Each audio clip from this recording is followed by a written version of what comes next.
Noah Calloway shoved his dead mother's apron into the snow, pressed both newborns flat against his bare chest, and buttoned his shirt over them with fingers he could no longer feel. His father was face down, 20 feet away. Hadn't moved since yesterday. The smaller baby, the boy, had gone silent an hour ago. Noah didn't cry. He didn't pray. He picked up the larger bundle, tucked her against his ribs, and started walking east because east was the only direction the wind wasn't screaming. He was 8 years old. He had no idea where he was going. He walked anyway. If this story stops your heart the way it stopped mine, please subscribe to this channel right now and hit that bell. I want you here for every part of this. Drop your city in the comments below. I read every single one, and I want to see how far Noah's story travels. Now let's go back to Wyoming, December 1879, and find out what happens next. The first thing Garrett Holt saw was the boots, too big for the boy wearing them.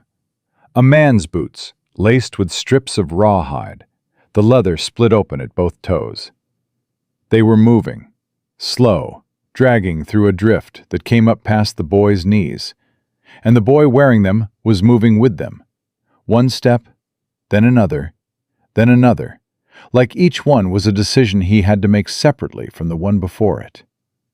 Garrett pulled Cinder to a stop.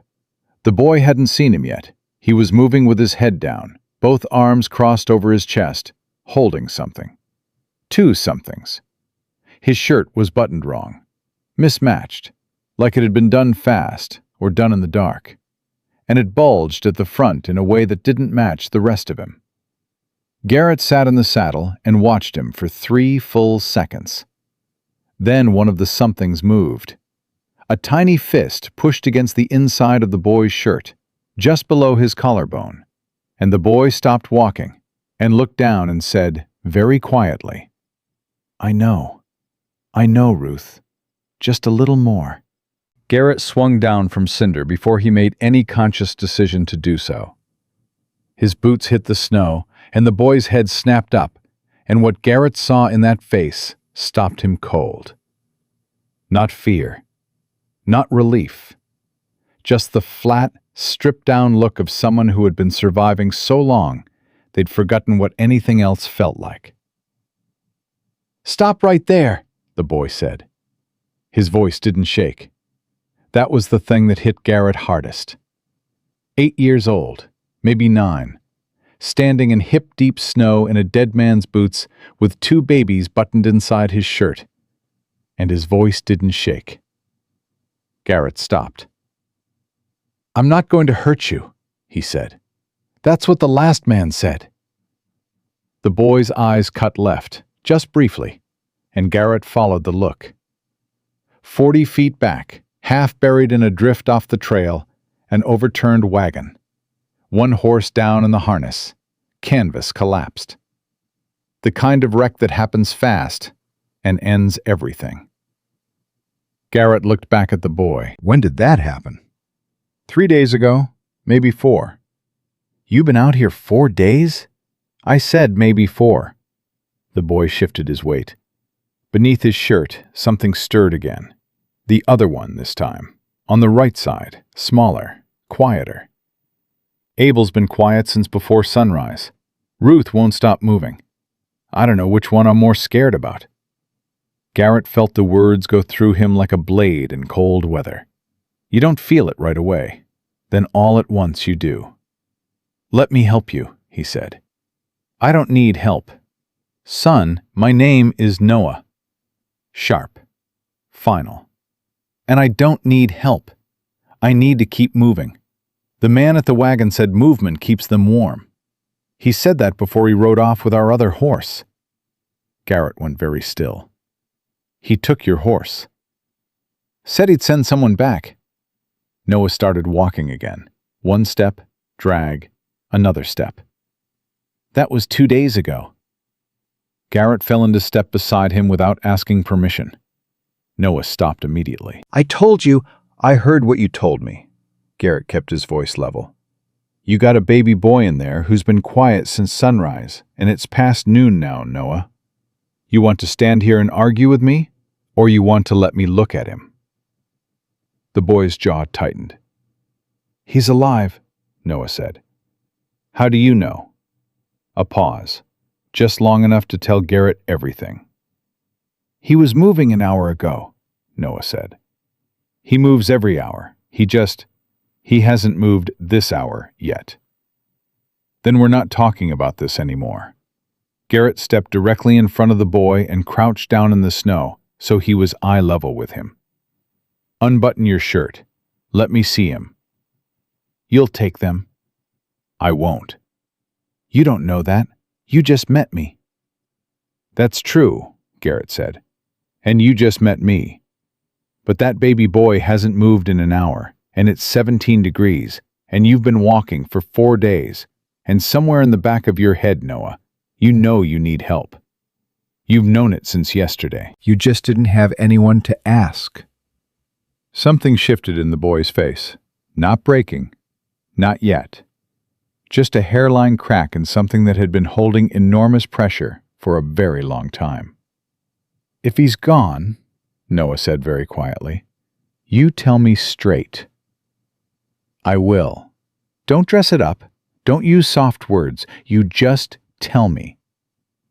I promise, Garrett said, straight and plain. Noah looked at him for one more long moment. Then his hands went to his buttons. He got the shirt open and Garrett reached in and took Abel out with both hands. And what he felt when he touched that baby nearly broke something in him. The cold of the infant's skin, deep cold, not surface cold. The kind that said this child had been fighting for a long time and was running low. He pressed his fingers to the side of Abel's throat. Come on, he thought. Come on. There. Faint as a whisper, thin as thread, but there. He's alive, Garrett said. Noah's exhale was the most exhausted sound Garrett had ever heard from a human being. Okay, Noah said. Just that. Okay. Garrett was already moving, pulling his coat open, pressing Abel against his own chest, his own skin, letting his body heat start the work that needed doing. Abel didn't react, didn't stir, but he was breathing. Garrett could feel it now, shallow and slow, but breathing. Ruth, Garrett said. Let me have her too. She's fine where she is. 2 babies together make more heat than one, and you're out of heat, Noah.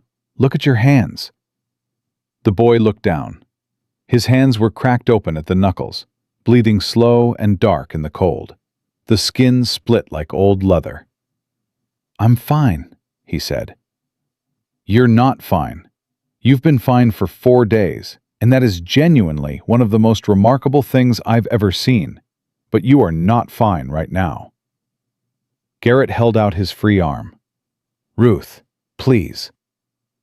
Noah reached into his shirt and brought out his sister. She was awake, her tiny face tight and furious, her mouth working soundlessly. She'd cried herself past crying. Garrett took her and tucked her in on Abel's other side, both of them against his ribs, inside his coat, and held the coat closed with one arm. He felt them both. Cold through, both of them. But alive. Both of them alive. All right, he said, standing. My horse is 40 feet back. We're going to walk to her, and we're going to ride to my ranch. It's 4 miles east. 4 miles, Noah repeated. Yes. How long on horseback? 30, 40 minutes in this snow. Noah nodded once. Then he looked back at the wagon. Garrett watched his face. Your mama's in there? He asked. Yes. And your father? Noah pointed, without turning around. Garrett looked. 20 feet from the wagon, a shape in the snow that he'd taken for a fallen branch. He went out the first night, Noah said. I think he hit his head in the crash. He seemed all right.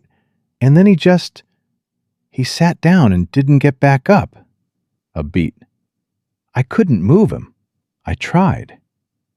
How old are you, Noah? 8. Garrett didn't say anything for a moment. There was nothing to say. Come on, he said finally, and put his free hand briefly on the boy's shoulder. Just for a second. Just enough to say, I see you. And they walked to Cinder. Getting Noah into the saddle took one hand. The boy weighed almost nothing. Garrett passed Ruth up to him, watched Noah's arms close around her automatic, and sure, the way they'd been doing it for days. Then Abel tucked into the crook of the boy's other arm. Noah sat straight, both babies, both arms, eyes forward. Garrett put his foot in the stirrup and pulled up behind him, reached around and took the reins and clicked at Cinder. They moved east. For a while, neither of them spoke. The wind pushed against them, and Cinder walked through it steady, and Garrett kept his left arm around the boy and felt Noah slowly, gradually, stop shaking. Not all at once, but degree by degree, like a fire that's been low a long time, finally catching. Your ranch, Noah said eventually. You got a wife there? The question landed in a place Garrett didn't let questions land anymore. No, he said. Kids? No. You live alone? Got 2 ranch hands, Caleb and Pete. They know anything about babies? This time the sound that came out of Garrett was almost a laugh. Not quite, but almost. No, he said. Do you? The honest answer was complicated. 7 years ago, he'd sat outside a closed door above the dry goods store in Laramie, while a doctor worked on the other side of it, and he'd waited for the sound of a baby crying, and what he'd heard instead was silence, and then the doctor's voice saying, I'm sorry, and he'd walked out of that building and ridden home and never gone back to that room again, not even to collect Margaret's things. He'd sent Caleb for those. He'd spent 7 years since then, making sure his ranch had no children on it. No sound of children. No reminder of what a child sounded like, or smelled like, or felt like, pressed against your chest. Abel shifted against his ribs right then, as if to comment on how well that plan had worked out. Some, Garrett said. Noah tilted his head back slightly, not quite looking at him. Were you ever a father? Once, Garrett said. Almost. The boy was quiet for a moment. Then, I'm sorry.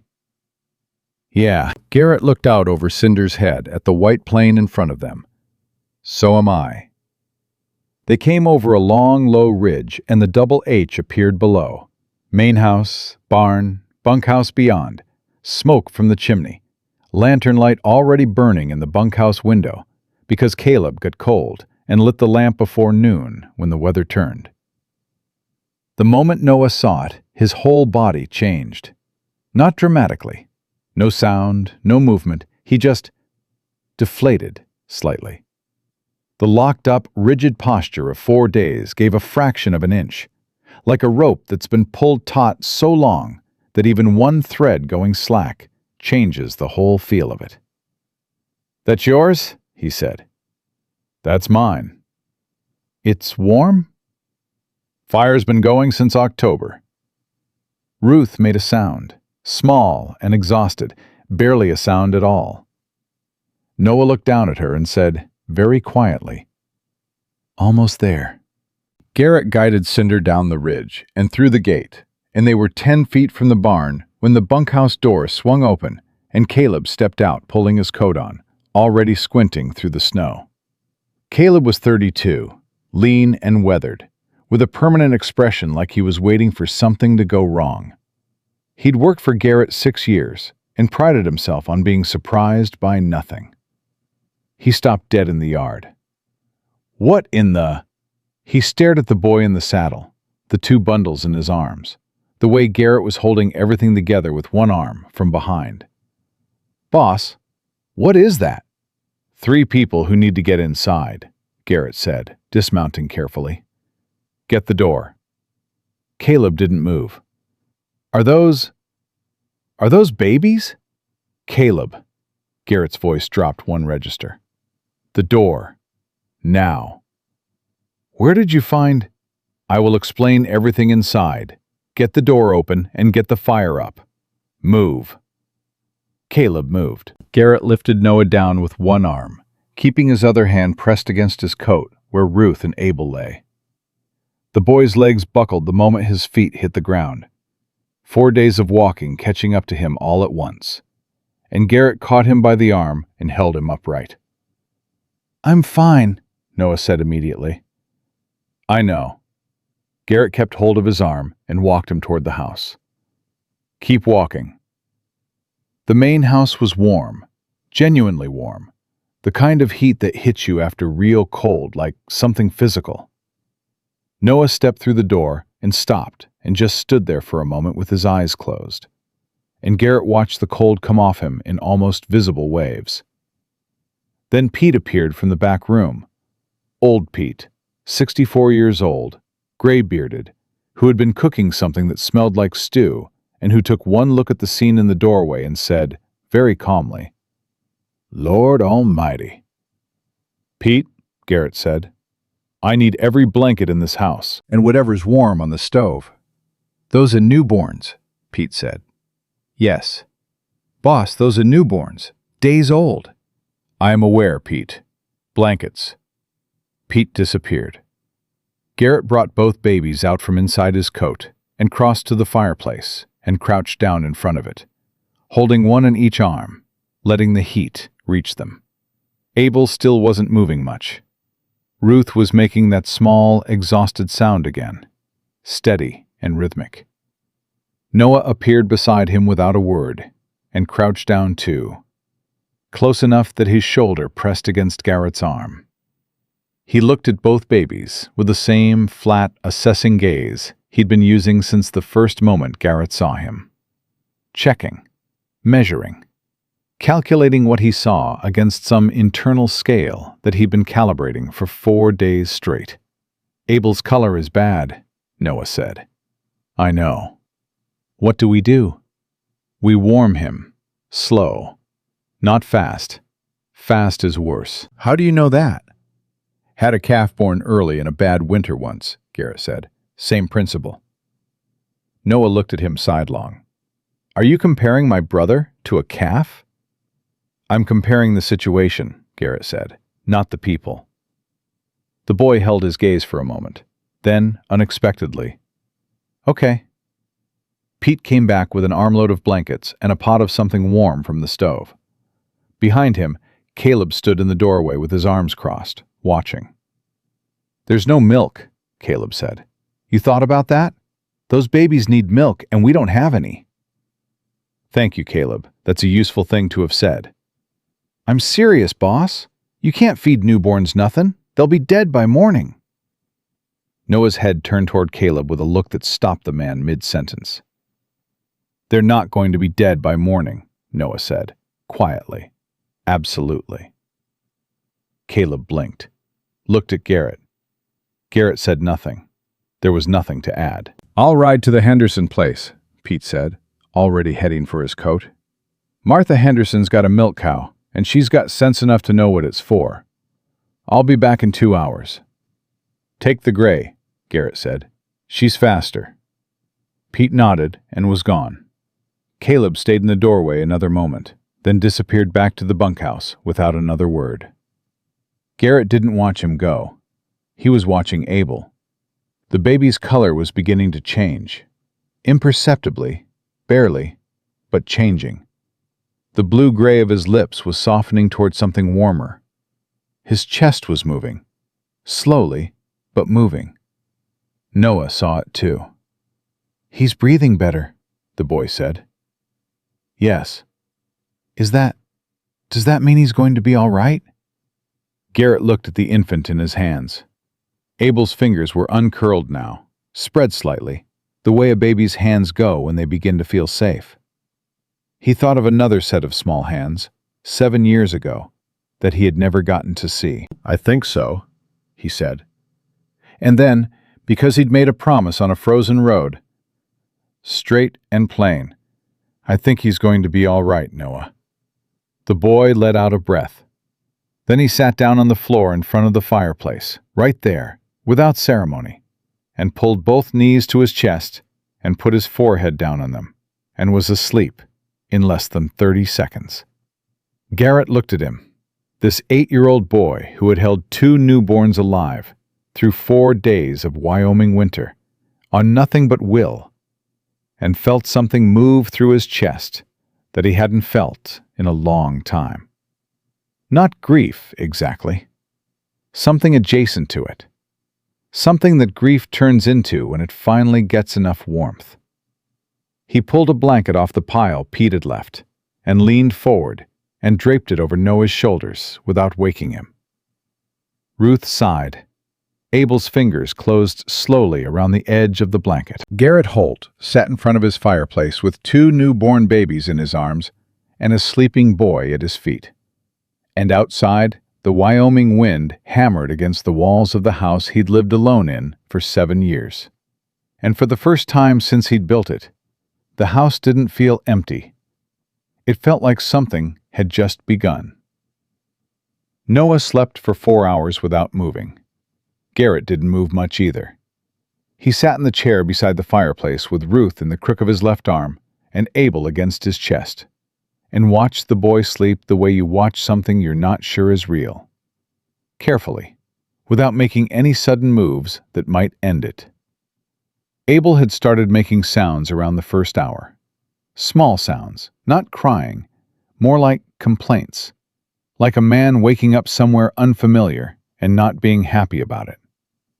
Garrett had taken that as a good sign. Ruth had taken it as an invitation and started up her own commentary, and for a stretch of about 20 minutes, the 2 of them had carried on a conversation that Garrett couldn't follow, but that seemed important to them both. Then Pete came back. The old man came through the door with snow on his shoulders and a covered pail in each hand, and Martha Henderson behind him, which was not something Garrett had asked for, but probably should have anticipated, because Martha Henderson had not once in 30 years stayed home when there was something worth seeing in the county. She was 60 years old, built like a woman who had spent those 60 years doing actual work, with gray hair pinned back and sharp brown eyes that took in the room in about 2 seconds flat. She looked at Garrett. She looked at the babies. She looked at the boy asleep on the floor.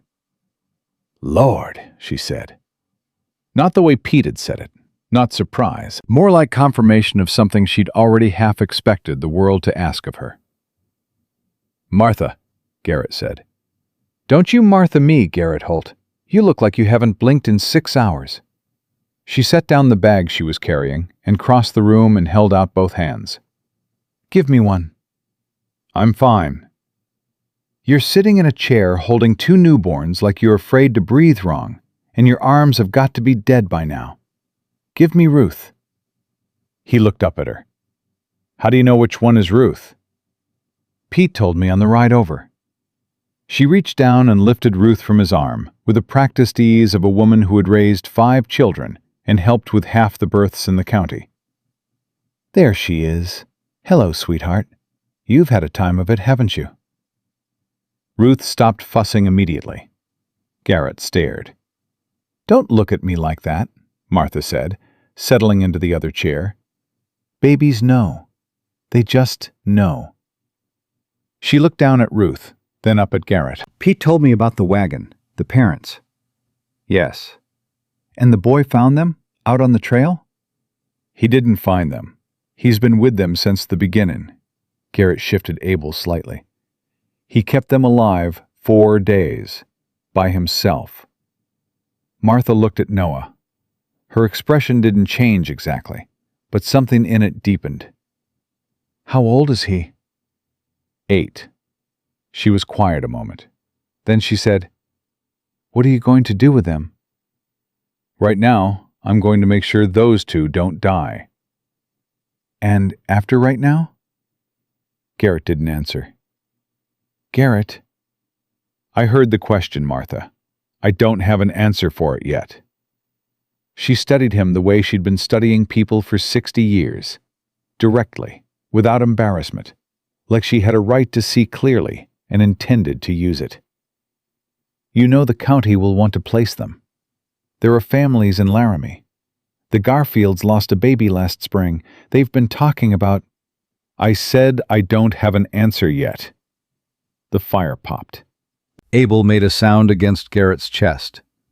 Outside, the wind had shifted, coming now from the northwest, and the house settled around it with a particular creaking that meant the temperature was dropping further.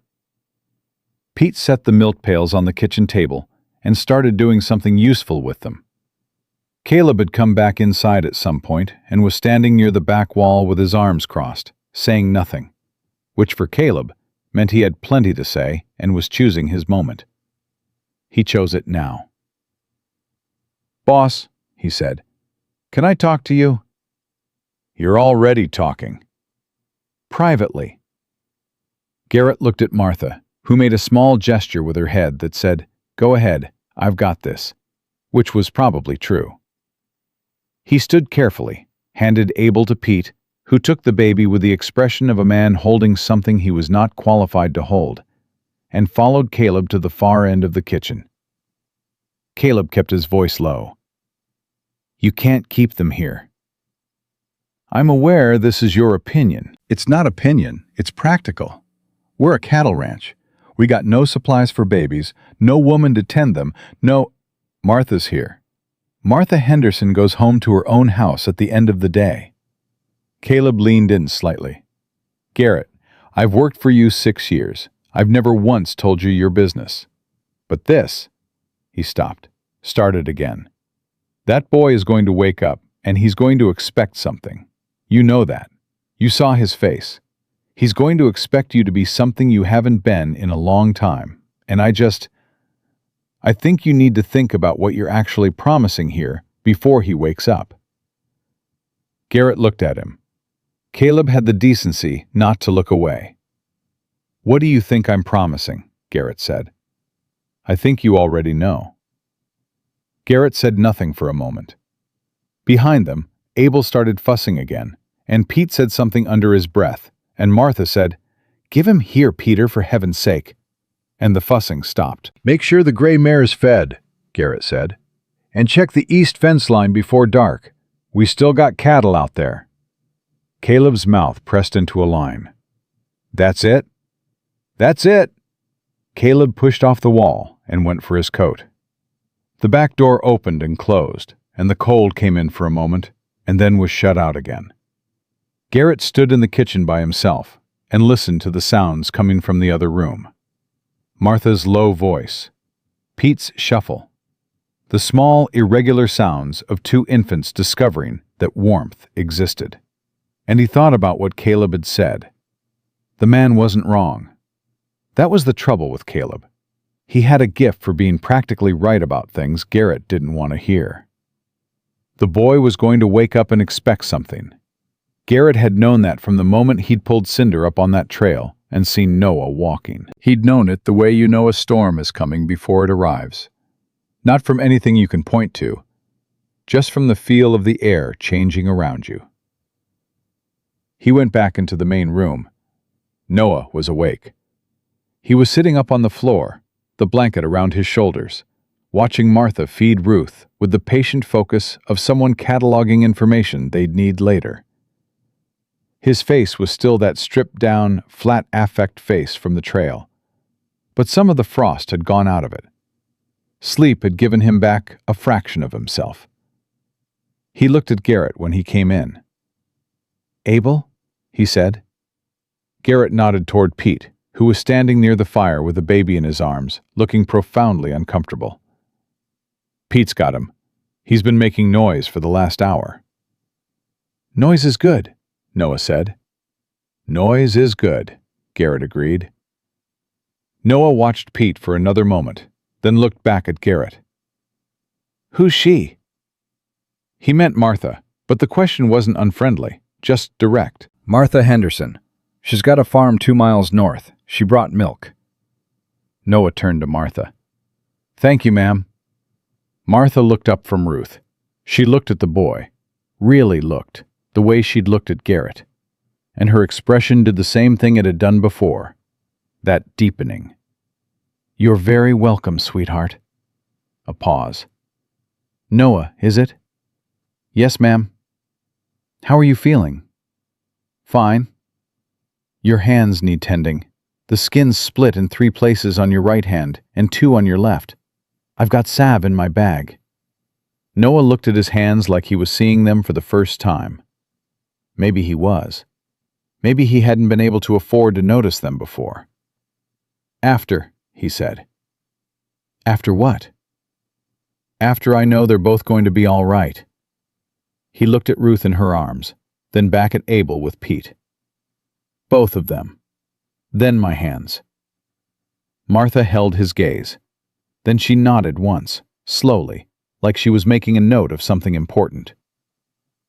"All right," she said. "Then after." Garrett pulled a chair to the fire and sat down. Noah was still on the floor and didn't seem inclined to change that.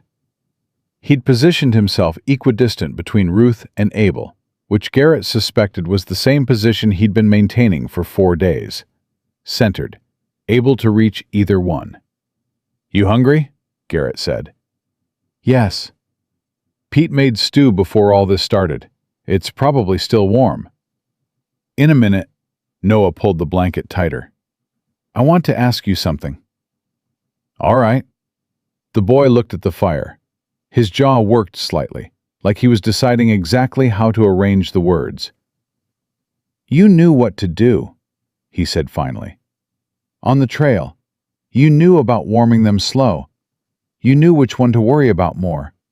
You knew how to hold them." He looked up. "Men who've never had children don't know that."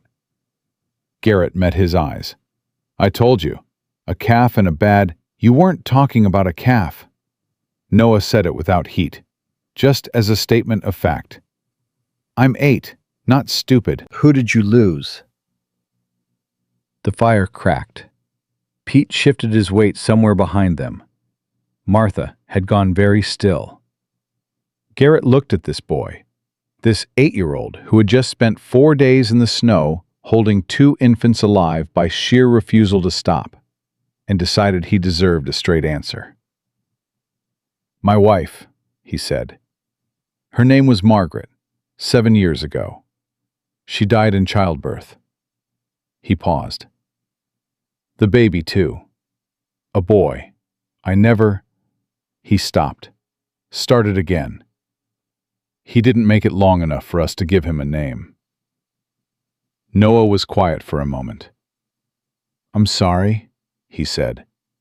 The same thing he'd said on the trail, but different now. Weighted differently.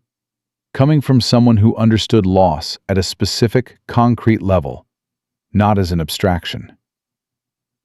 "Thank you," Garrett said. "Is that why you live out here alone?" "Partly." "And the other part?"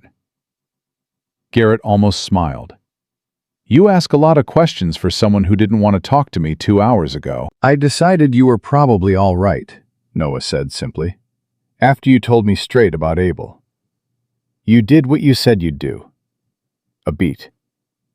"Most people don't." "That man on the trail," Garrett said. "The one who took your horse." Noah's expression didn't change, but something around his eyes did. Tightened. "He looked at Mama first," Noah said, "before she passed. He saw she was bad. He saw the babies. And he looked at Daddy, and I think—" He stopped. "I think he thought if he took the horse and left, it wouldn't be his problem anymore." And it worked. It wasn't his problem anymore. He looked at Garrett. "Do you know who that is? A man like that?" "Tell me." "He's the kind of man who tells himself he went for help, so he can sleep." Noah's voice was still steady, still flat. "He went for himself. There's a difference." Garrett said nothing. There was nothing to say to that. The boy had worked it out already. alone in the snow, and he'd put it in exactly the right place. "Do you know his name?" Garrett said. "No, he didn't give it." Noah looked back at the fire. Medium height, brown coat. He had a scar on his chin. Here. He touched the left side of his jaw. "Why?" "Just asking." Noah looked at him sidelong. "No, you weren't." Garrett didn't confirm or deny that. Pete cleared his throat from across the room. "This little fella's getting heavy," he announced. "I'm not complaining. I'm just making a factual observation." "Sit down, Pete," Martha said. "Support his head." "I am supporting his head." "With your whole hand, not 2 fingers." "My hands are big. There's limited—" "Peter!" Pete sat down and adjusted his grip and went quiet. Abel made a sound of what might have been satisfaction. Noah watched this exchange, and something happened in his face that hadn't happened since Garrett had found him. Something small and involuntary. The corner of his mouth moved. Not quite a smile. The ghost of one. The memory of what a smile felt like, surfacing briefly. It disappeared almost immediately, but Garrett had seen it.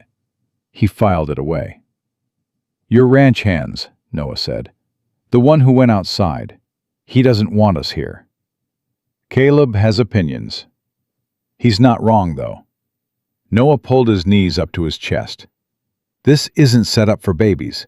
You don't have the things you need, and you don't know us." He looked up at Garrett. "What happens in the morning?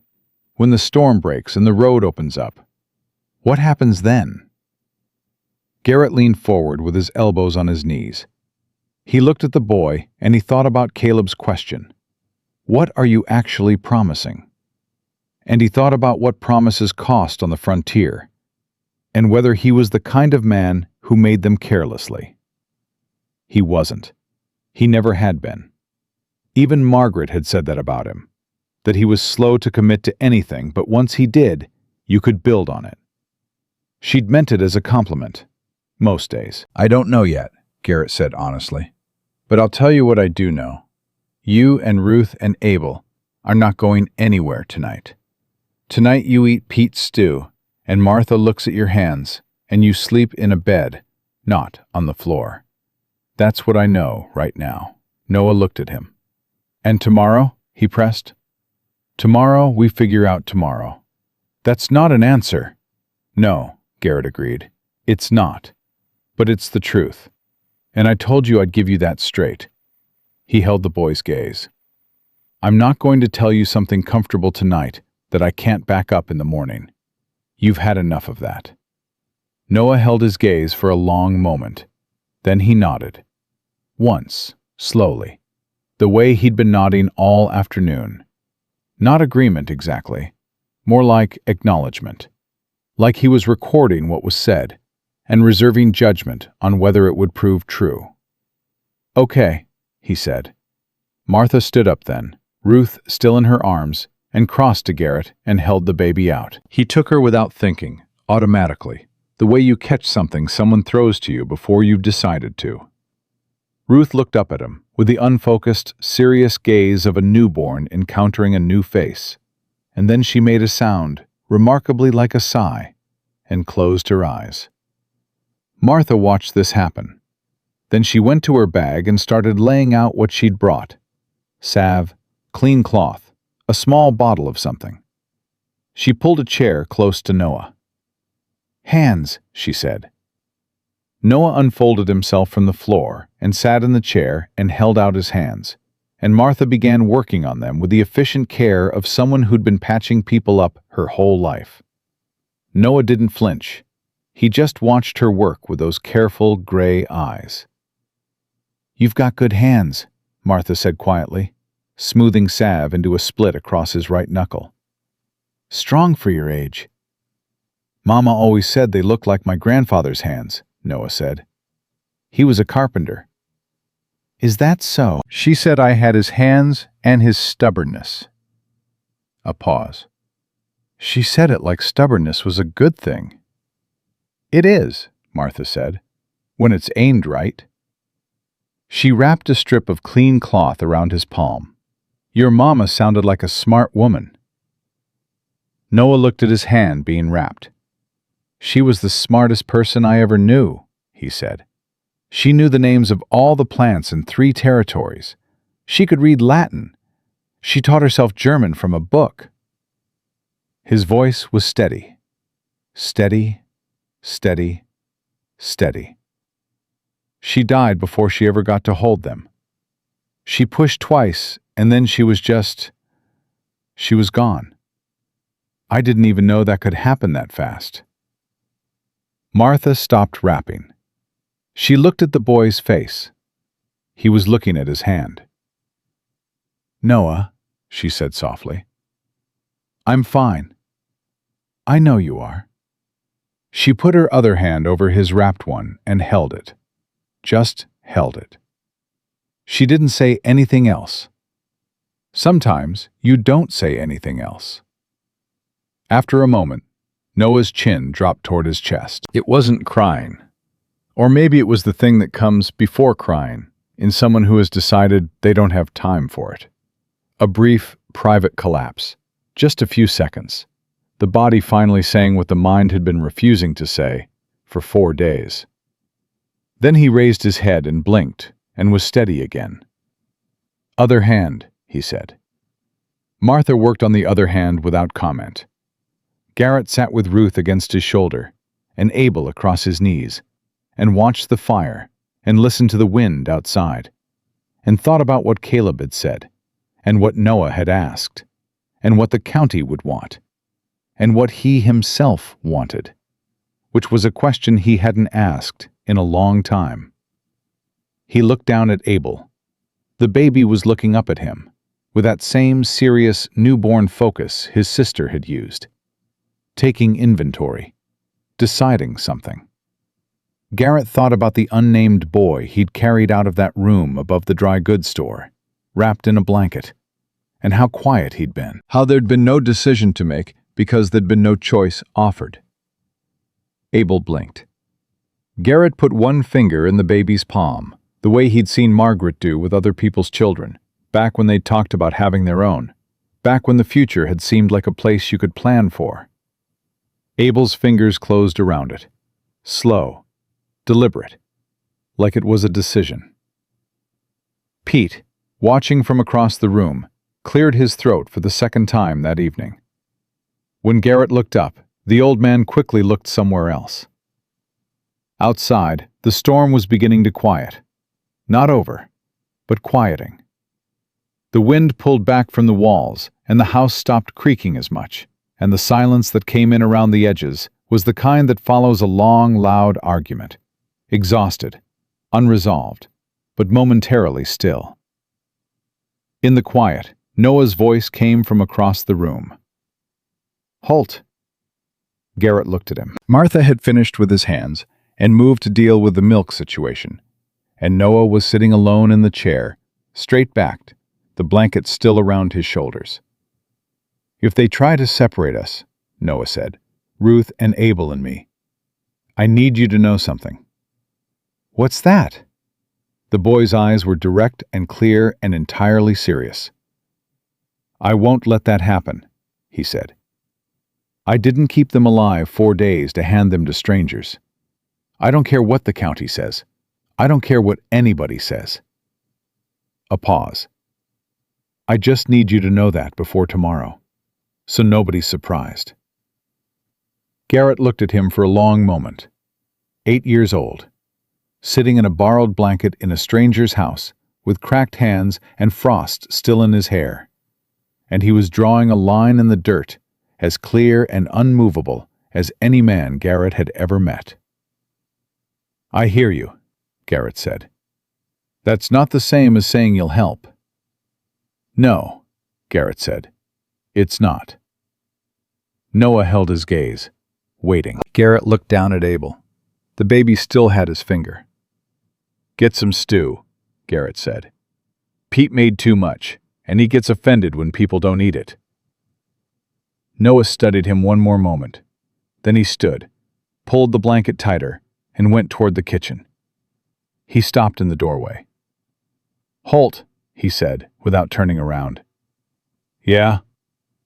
"Thank you. For coming back." A beat. For being the kind that comes back.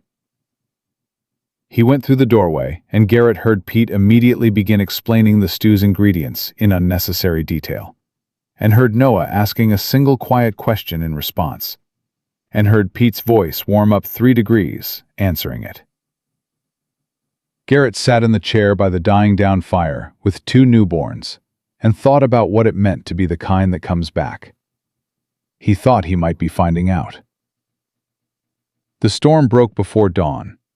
Garrett knew it the way you know things on the frontier, not by looking, but by the quality of the silence that replaced it. The wind dropped sometime around 4 in the morning, and the house stopped its long conversation with the weather and went quiet.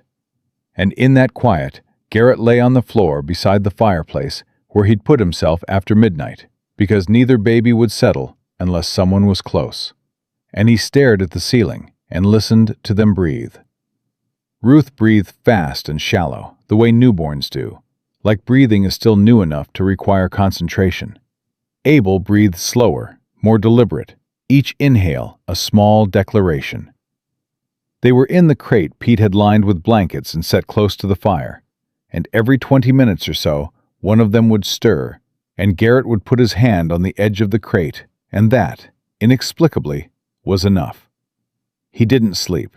He hadn't expected to. Around 5, he heard Noah get up from the bed in the back room. The boy had fought being put there, said he needed to stay close to the twins, and Garrett had told him flatly that he was no use to anyone falling over from exhaustion, and that the twins would be fine, and that Noah needed to trust somebody sometime. The boy had looked at him for a long moment, and then gone without another word, which Garrett had taken as a form of agreement. Now he came into the main room in his socks, his dark hair pushed sideways from sleep, and stopped when he saw Garrett on the floor. "You slept there?" Noah said. "I didn't sleep anywhere. I lay there." Noah looked at the crate. Both babies were settled. "They were up?" "Every hour or so. They're fine." Garrett sat up. "Go back to bed." "It's almost light." Noah crossed to the crate and crouched beside it, looking at each baby in turn with that assessing gaze. He put 2 fingers very lightly on Abel's chest, feeling the rise and fall. Then he sat back on his heels and let out a breath. "He's warmer." "Yes." "Ruth's color is better too."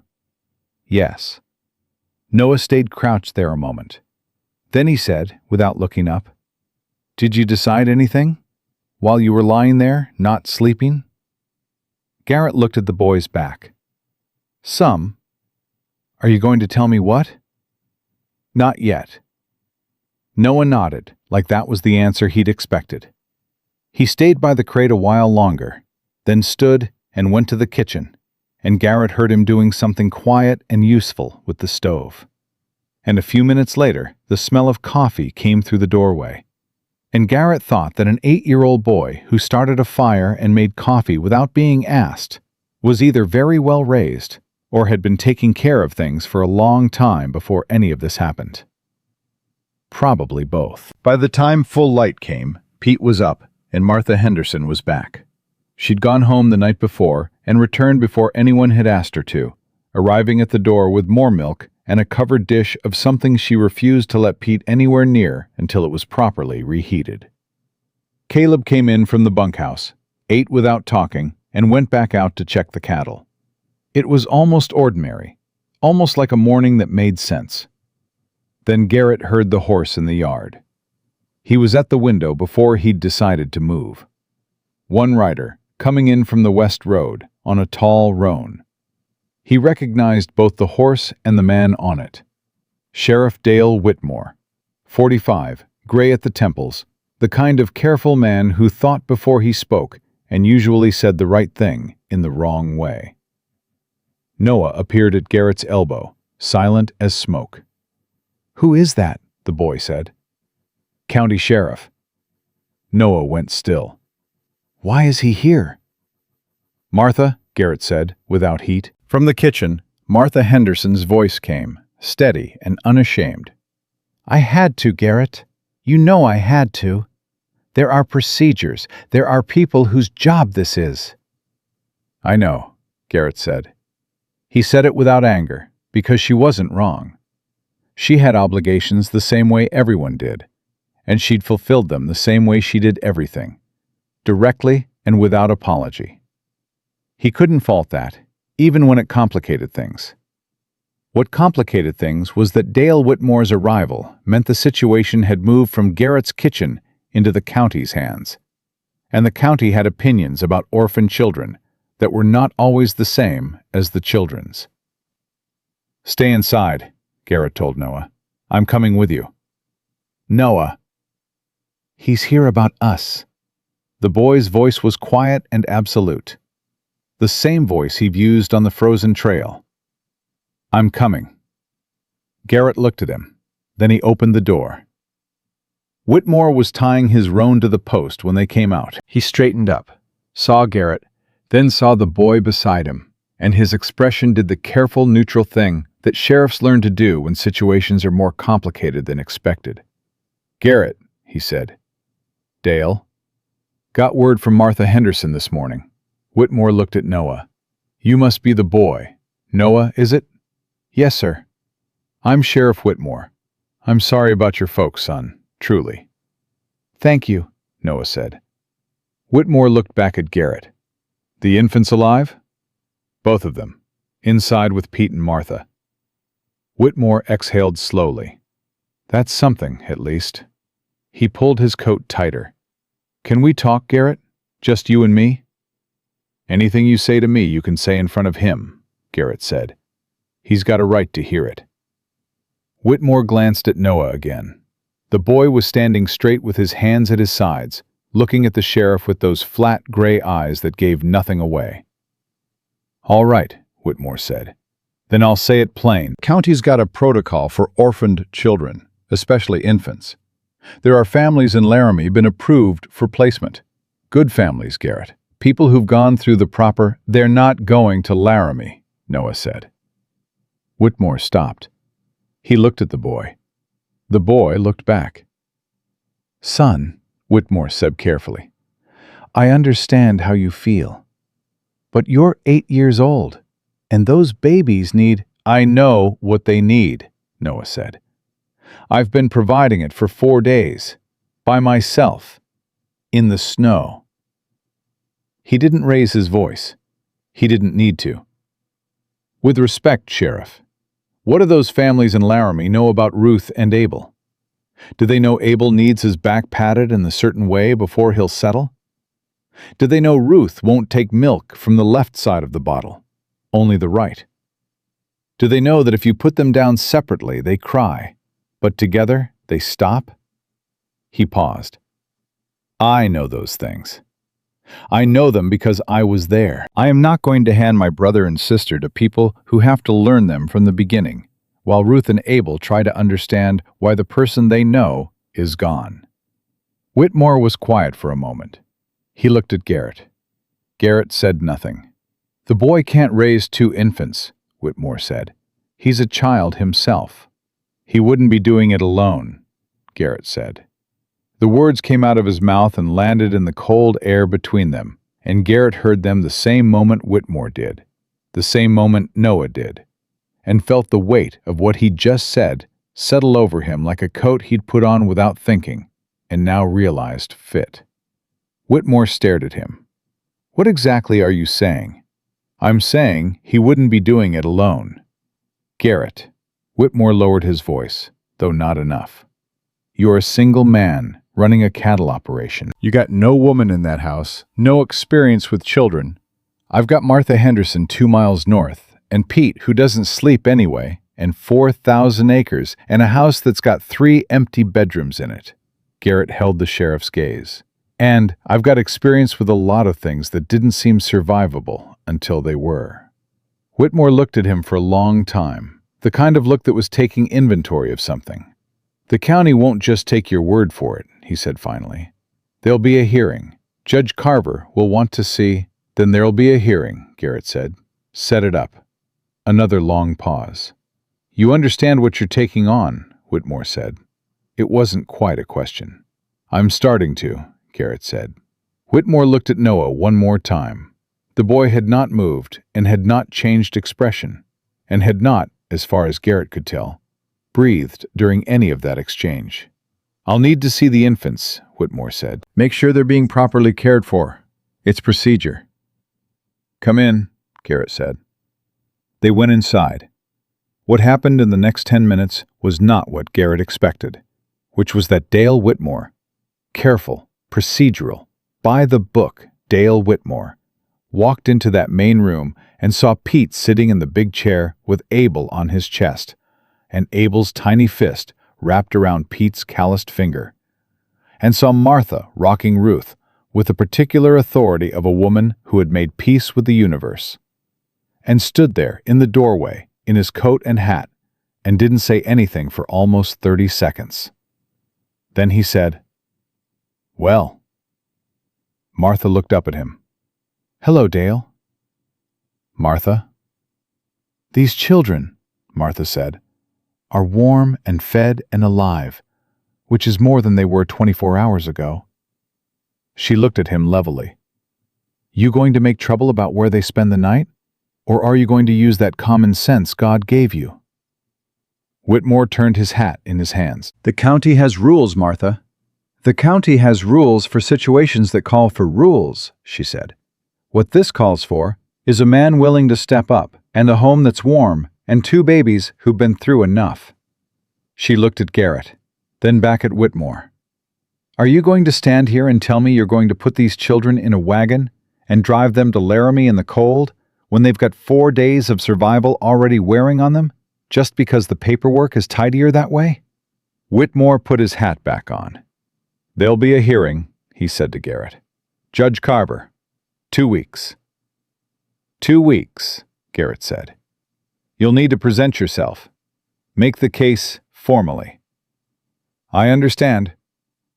Whitmore looked at Noah. The boy was standing at the edge of the room, watching everything. "In the meantime, son, you stay here, you understand? Don't go thinking about running anywhere.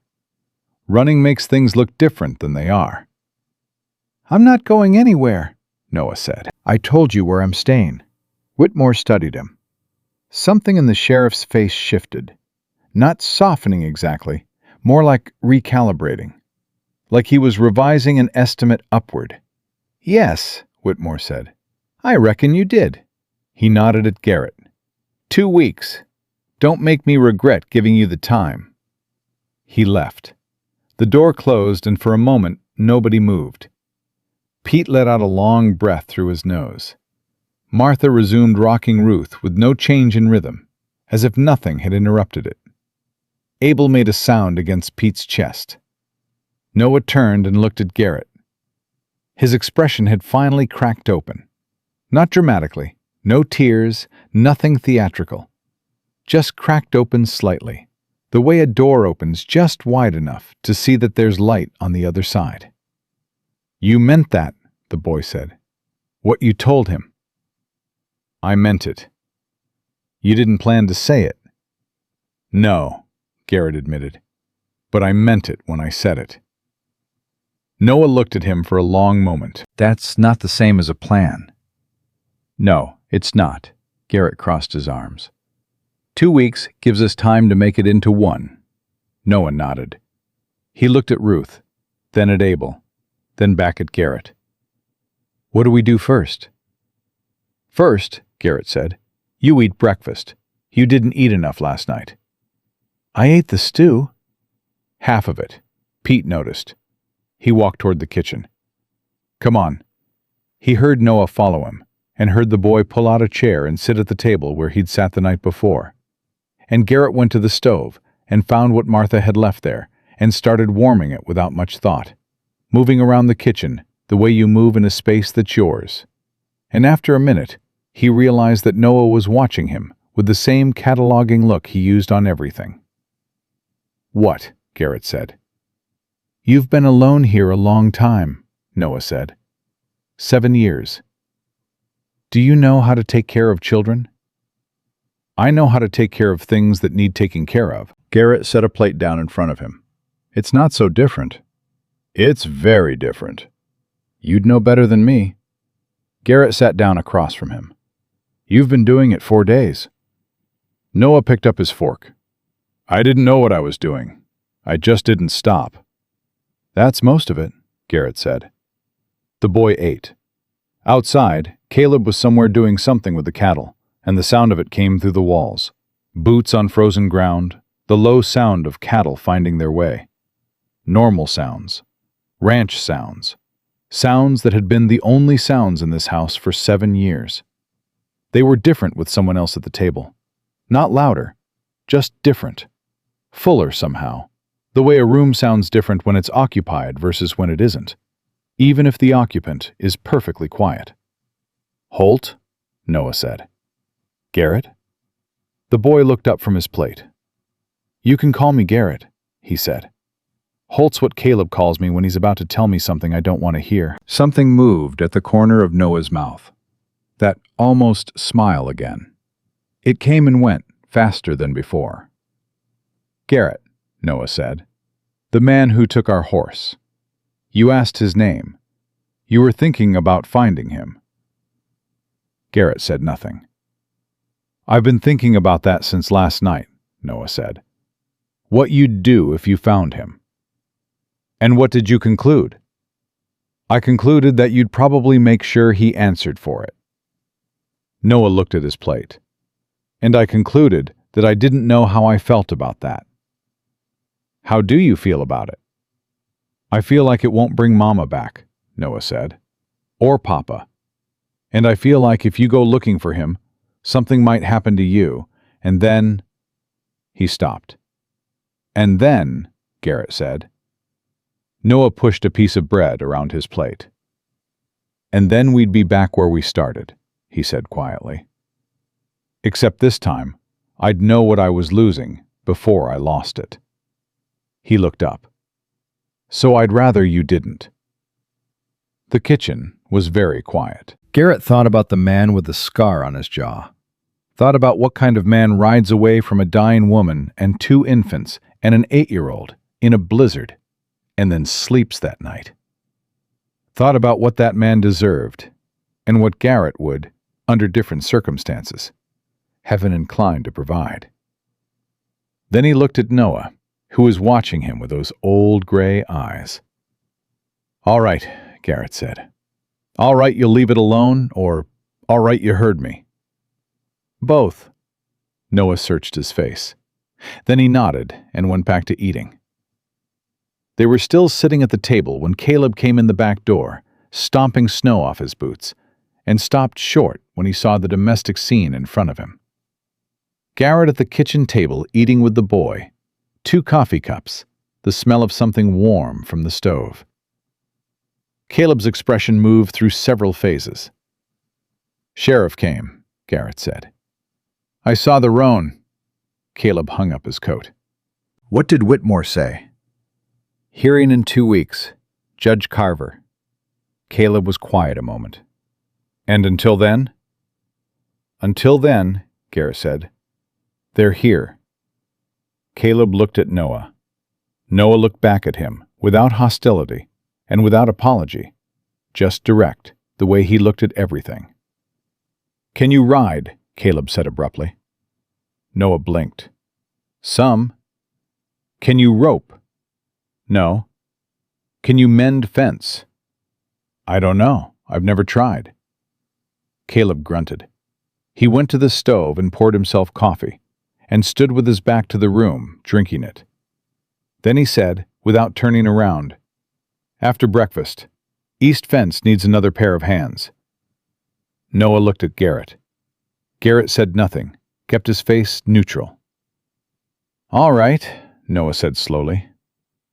Bring gloves, Caleb said. Your hands are already wrecked.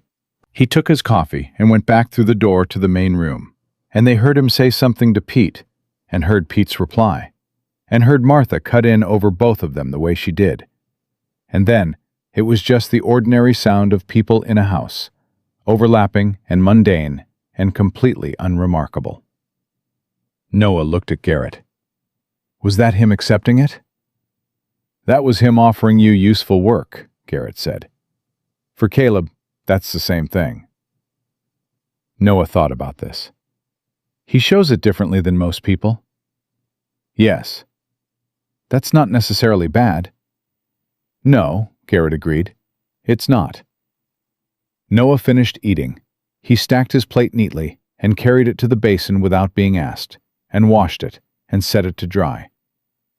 Then he stood in the doorway between the kitchen and the main room, looking at Pete and Martha and the twins. Ruth was awake, looking at the ceiling with the focused concentration of someone trying to solve a complex problem. Abel was asleep, one fist pressed against his cheek, both of them breathing, both of them warm, both of them here. Noah stood there looking at them for a long time. "Garrett," he said, quietly enough that it didn't carry. "Yeah?" "The hearing. Judge Carver." He didn't turn around. "What if he says no?" Garrett pushed back from the table and stood. He walked to the doorway and stood beside the boy and looked at the same picture Noah was looking at. Pete and Martha and 2 newborns in a ranch house in Wyoming in December. Improbable and stubborn and entirely real. "Then we figure out what comes after that," Garrett said. "That's still not an answer." "No." Garrett put his hand briefly on the boy's shoulder. The same gesture he'd used on the trail, just for a second, just enough. "But we're still here, and that's where answers come from." Noah stood there another moment. Then he straightened up and turned toward the back door to find his coat. "I'll go see about that fence," he said. He went through the door, and Garrett heard him outside a moment later. Heard Caleb's voice, and then the boy's, short and practical. And then the sound of boots on frozen ground going east. In the main room, Ruth made a sound. Garrett went in and looked at her. She was still studying the ceiling, but she'd turned her head slightly, as if she'd heard the door and was checking. "He'll be back," Garrett told her. Ruth looked at him. Then she looked at the ceiling again, apparently satisfied. Pete watched this exchange from the chair. "You know," Pete said carefully, "I've been working for you 11 years. 12, Garrett said. 12. In 12 years, I've never once seen you talk to a baby." "First time for everything," Garrett said. "I suppose." Pete looked down at Abel. "You really going to fight the county on this?" "Yes." "That's going to cost money. And time. And it might not go your way." "I know." Pete was quiet a moment. Then, "You want me there? At the hearing?" Garrett looked at him. Pete was examining the middle distance with the elaborate casualness of a man who absolutely had not just offered to testify on behalf of his employer in a county legal proceeding, and did not want to make a thing of it. "Yes," Garrett said. "I'd want you there." Pete nodded. "All right, then." He shifted in the chair, adjusting Abel slightly. "You know this baby makes a sound like a very small bull when he's got wind." "I've noticed." "Just making conversation." "Pete." "Yeah. Thank you." Pete waved the hand that wasn't holding Abel, a gesture that meant, "Don't mention it," and meant it completely. Outside, the sound of fence work carried faintly through the walls, Caleb's voice giving instruction, Noah's shorter responses, the clink and pull of wire. Learning the sounds of work. Learning the particular language of this place. Martha appeared from the kitchen with her coat on. "I'll be back tomorrow morning," she said. "Earlier if the weather turns. You know where I am if anything changes." "Martha," Garrett said. She stopped. "Thank you," he said, "for coming back this morning, and for—" He stopped. "For the way you handled Whitmore." Martha looked at him with those sharp, brown eyes. "You were going to handle him yourself." "Yes." "Differently." "Probably." "Less effectively," she said, not unkindly. She pulled on her gloves. "Garrett, that boy out there on your fence line." She nodded toward the east. He made a decision about you the moment you didn't take his horse and ride away. You understand that? I understand it. Then you understand that how you handle the next 2 weeks matters more than you know. She looked at him directly. Don't let him down. He's had enough of that. She went out the door, and the cold came in briefly, and then was shut out. Pete looked up at Garrett from the chair. She's right, you know, Pete said. I know. She's always right. It's somewhat exhausting. Yes. Abel made the sound Pete had described. Pete looked down at him with the expression of a man who had signed up for something without fully reading it. Well, Pete said. Here we are. Here we are, Garrett agreed. He went to the window and looked east, toward the fence line, where somewhere out in the cold, a boy of 8 was learning how to mend something broken, and a taciturn ranch hand was teaching him without admitting that's what he was doing. And 2 weeks stood between all of them and a judge's decision that would determine what kind of story this turned out to be. Garrett had made a promise on a frozen road. He intended to find out what it cost. The 2 weeks passed the way hard time always does. Faster than you wanted to, and slower than you can stand. Both at once. Noah learned the fence line. He learned it the way he learned everything, which was by watching once, and then doing it without being asked again. And by the end of the first week, Caleb had stopped giving instruction and started giving opinion, which was his version of a compliment. The boy's hands healed under Martha's salve, and the cold air and the work, the split skin closing over and toughening into something that would hold. Ruth and Abel grew. Not dramatically. They were newborns. Drama was not their scale. But daily, incrementally, in the way that you notice when you've been watching closely. Abel's color came in fully by the 4th day. Ruth found her voice somewhere around the 6th, and used it extensively and without apology. By the end of the 2nd week, they had developed opinions about who held them and how, and Pete had somehow become Abel's preferred option for the hours between midnight and 4 in the morning, a situation Pete claimed to resent and could not stop enabling. Garrett watched all of it and said little and thought constantly. He thought about the hearing the way you think about a thing you can't control, in circles, arriving at the same places repeatedly, unable to move past them. He had no experience with county hearings. He had no lawyer because the nearest one was in Cheyenne and cost more than the Double H cleared in a quarter. What he had was Pete's willingness to testify, and Martha Henderson's particular brand of authority, and whatever it meant that Dale Whitmore had looked at Noah on the porch that first morning and revised something upward. He didn't know if that was enough. He didn't let Noah see that he didn't know. The morning of the hearing came in gray and still, the storm finally spent, the sky the flat white of a page with nothing written on it yet. Garrett was at the stove before first light. Noah appeared behind him 20 minutes later, already dressed, his hair combed with water the way his mother had probably taught him, his face set in the expression Garrett had come to recognize as the boy's version of armor. "You don't have to come," Garrett said. "I know. Judge Carver might ask you questions."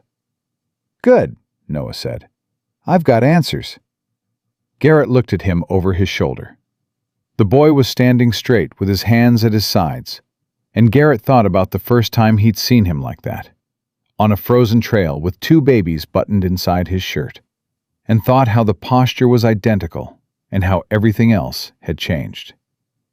"Eat first," Garrett said. "I'm not hungry." "Eat anyway. You think better when you've eaten. I've observed this about you." Noah sat down and ate without further argument, which was its own kind of progress. Pete came in from the bunkhouse, and Caleb behind him, and the kitchen filled up with the sounds of 4 people moving around each other in a space they'd learned to share.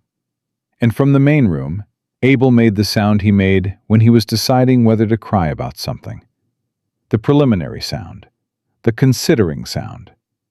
And Noah pushed back from the table before Garrett could move and went to him.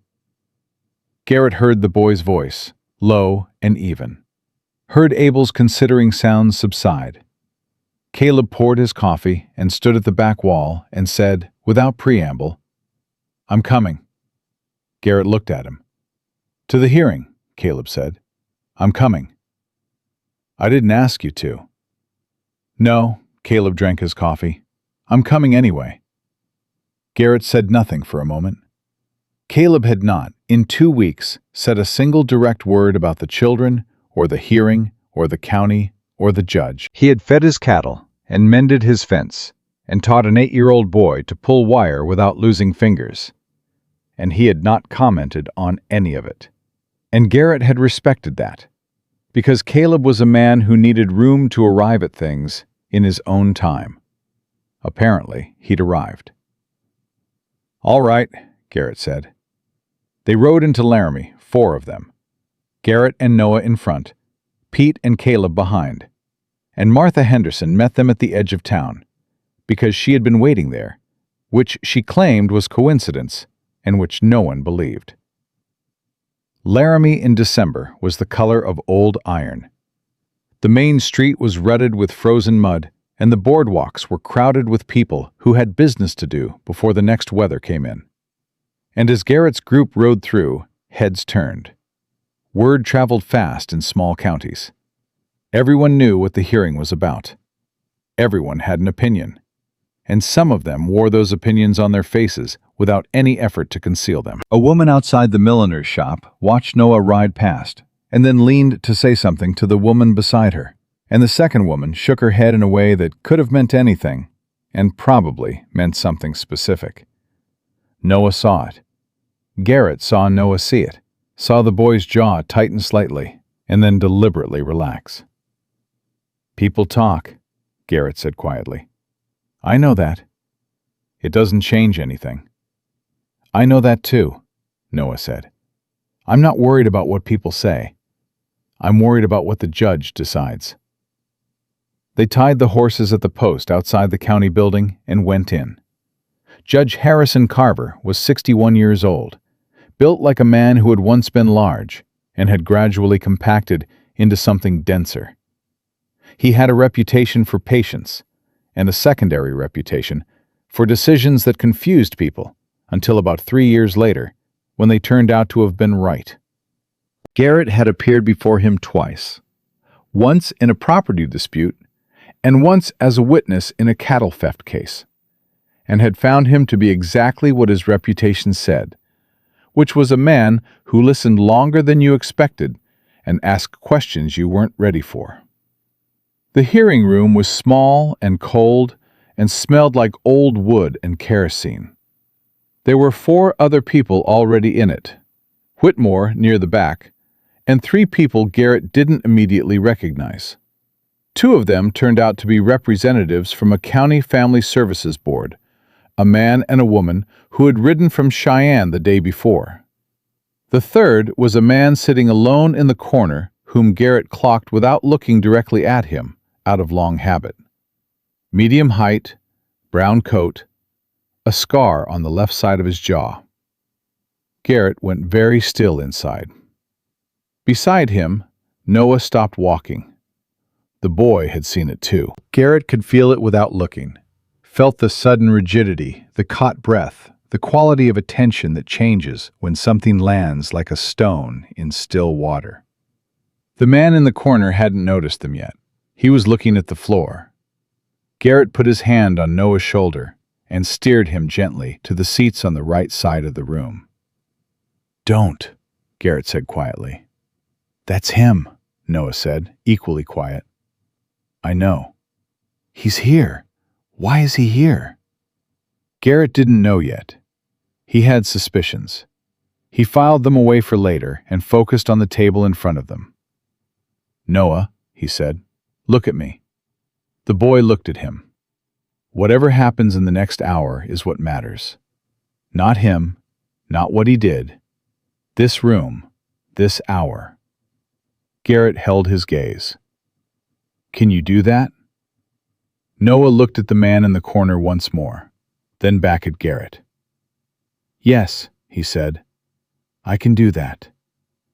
Judge Carver came in without ceremony, settled into his chair, and put on his glasses. He looked at the room over the top of them, the way a man looks at something he's trying to read from a distance. "All right," he said. "Let's hear it." The man from the county board went first. He was organized and thorough, and spoke in the particular language of institutions. Placement protocols, approved families, developmental requirements, the county's legal obligations to children without legal guardians. It took 12 minutes and said nothing that anyone in the room didn't already know. The woman beside him added several points about infant mortality rates and the importance of experienced caregivers. Both of them were professional and correct and completely without any understanding of Noah's face, which Garrett was watching from the corner of his eye. The boy sat straight and still through all of it. He didn't fidget. He didn't react. He listened the way he did everything, with total attention, cataloging, measuring, deciding when to use what he heard. Then Judge Carver looked at Garrett. "Mr. Holt," he said, "you want to tell me why I shouldn't just agree with what these people said." Garrett had thought about this for 2 weeks. He had arranged arguments. He had considered angles. He had thought about what a judge who listened long and asked hard questions would want to hear. He put all of that aside and told the truth.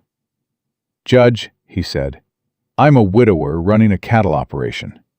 I got 2 ranch hands, a neighbor 2 miles north who's been present almost every day for 2 weeks, and a 12-year-old farmhouse with 3 empty bedrooms." He paused. None of that is the argument. The argument is that Noah Calloway kept 2 newborn infants alive alone in a Wyoming blizzard for 4 days because he made a promise to his mother.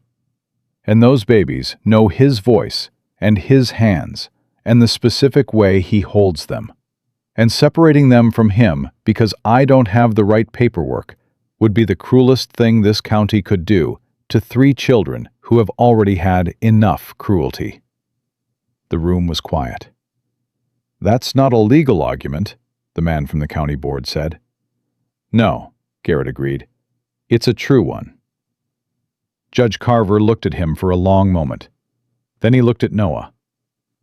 "Son," he said, "how old are you?" 8, sir. "You understand what's being discussed here?" "Yes, sir.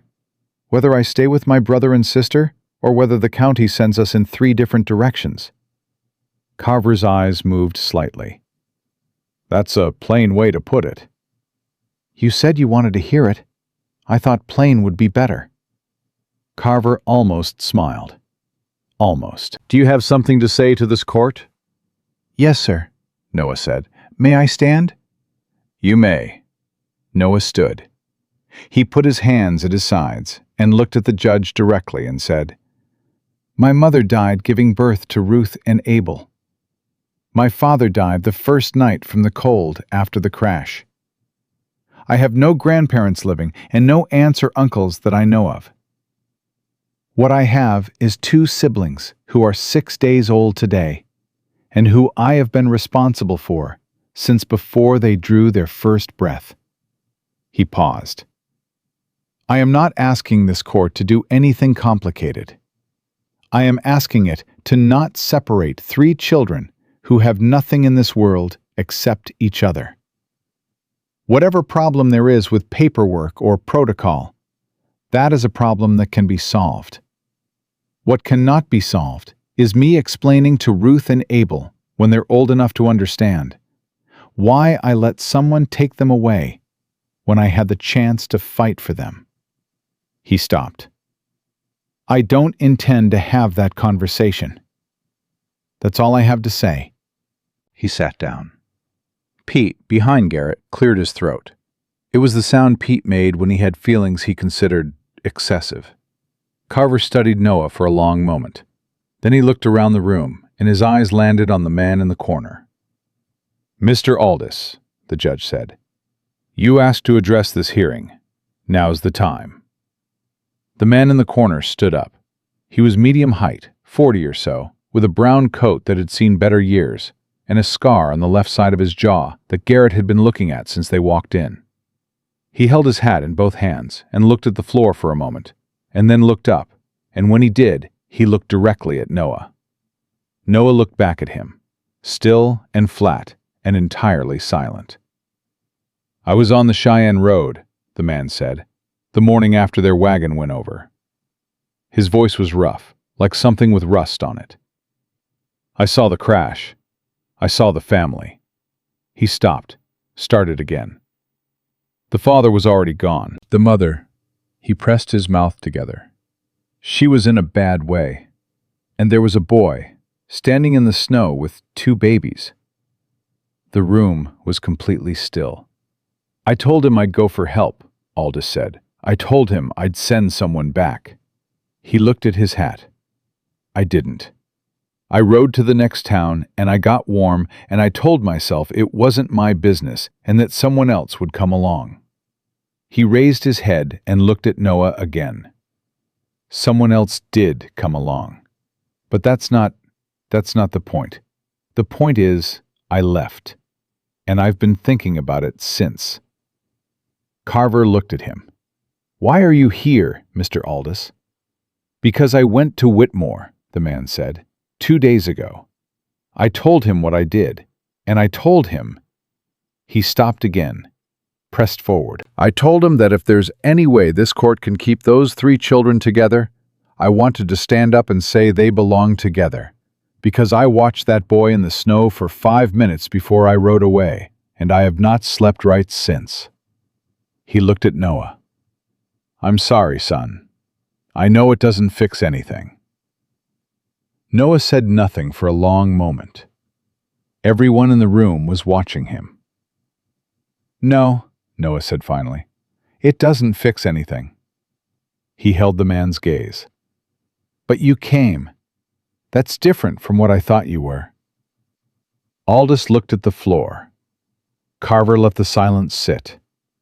He was good at that, letting silence do the work that words would do less cleanly. Then he took off his glasses and set them on the table and looked at the county representatives. "Mr. Felton," he said to the man, "Mrs. Crowell, you've presented your protocols. They're sound protocols, and I have no argument with them in principle." He folded his hands. "In principle, what I have an argument with is applying a general principle to a specific situation without accounting for what's specific about it." He looked at Garrett. "Mr. Holt, you're prepared to take legal responsibility for all 3 of these children?" "Yes," Garrett said. "You understand what that means, financially, legally, in terms of your time and your operation?" "Yes." "And you're making this offer of your own volition. Nobody has pressured or coerced you?" "Nobody could," Garrett said. Carver looked at him for a beat longer than necessary. Then he turned to Felton. "What does the county need from Mr. Holt to begin a formal guardianship proceeding?" Felton looked at Mrs. Crowell. Mrs. Crowell looked at her documents. There was a brief conference in lowered voices. "A formal application," Felton said. "Character references. A home assessment." He paused. "It's a process. It takes time." "How much time?" 30 days minimum. 60 is more typical. "And in the interim," Carver said, "what is your recommendation for the children's placement?" Another conference. Garrett watched it happen and kept his face neutral and his hands still on the table in front of him. Beside him, Noah sat with his spine straight and his eyes on the judge and breathed in a slow, steady rhythm that Garrett recognized as deliberate. "Given the circumstances," Felton said carefully, "and given that the infants have already been in Mr. Holt's care for 2 weeks without incident, and given Mrs. Henderson's documented involvement—" He stopped, started again. "The board would not oppose continued temporary placement, pending formal assessment." Carver looked at Whitmore. "Dale?" Whitmore straightened. "I got no objection, Judge." Carver put his glasses back on. He looked at his table for a moment, then at the room. Then we're in agreement about the next 60 days, he said. The children remain at the Double H under Mr. Holt's care pending formal assessment. Mr. Felton's office will conduct that assessment within 30 days. We'll reconvene after. He looked at Garrett. You'll file the guardianship application by end of week. Martha Henderson and Peter. He looked at Pete. What's your surname? Pete blinked. Alderman, sir. Peter Alderman. Martha Henderson and Peter Alderman will provide written references to my office. He looked at Felton. Any objection to those two specifically? Felton shook his head. Good. Carver stood, which was apparently how he ended hearings, without gabble or ceremony. We're done for today. People began moving. The county representatives gathered their papers. Whitmore came forward and shook Garrett's hand briefly. Pete made the throat sound again, louder this time. Garrett looked at Noah. The boy was still sitting exactly as he'd been sitting through the whole hearing. Straight, still, hands on the table. But the armor had cracked somewhere. Not broken, just cracked, light coming through. 60 days, Noah said. It's not final, Garrett said, but it's not nothing. It's time. Noah looked at him. That's what you said. 2 weeks gives us time to make it into a plan. This is more time. Yes. Then we use it. Yes. Noah stood. He picked up his coat from the back of the chair and put it on with the methodical care he used for everything. And then he stopped, with one button done, and looked across the room. Aldous was still there, standing by the door with his hat, not leaving, not quite staying, occupying the uncertain space of a man who has done the thing he came to do and doesn't know what comes after. Noah looked at him for a long moment.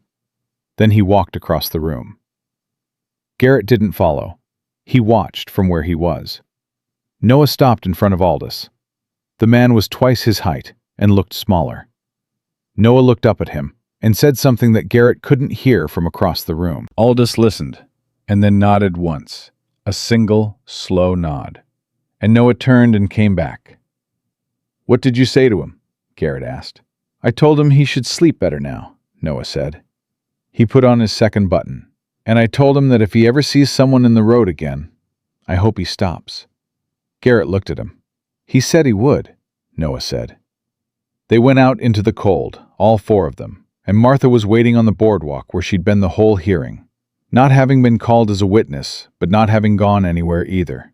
And when she saw their faces, she read them accurately in about 2 seconds, the way she read everything. 60 days, Garrett told her. That's enough, she said, the same way Noah had said it, like it was a decision rather than a consolation. Caleb said nothing. He untied his horse and swung up and looked at Noah, who was standing on the boardwalk, looking down the main street of Laramie. The milliner's shop, where the women had watched him ride past. The dry goods store. The hotel. The town that would now know his name and his story, and would form its opinions accordingly. Boy, Caleb said. Noah looked up at him. You did all right in there, Caleb said.